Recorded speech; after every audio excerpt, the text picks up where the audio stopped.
How to add your phone number to Google Meet account. So hello guys, in this quick tutorial video I will tell you how you guys can add your phone number to Google Meet account. So for that we will simply open Google Meet app in our mobile phone.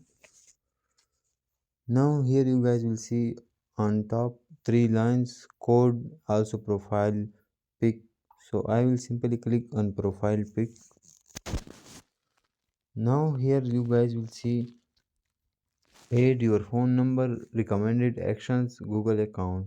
So I will simply click on add your phone number.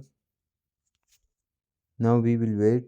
Here it will say lets people reach you with your phone number.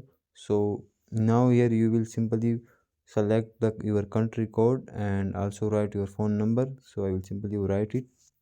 Once you select country code, after that write your number, and once you write your number, click on continue. After that it will say that we send it code to your phone number, but it will verify it automatically. Once it verified, your phone number will be added successfully to Google Meets. Thanks for watching.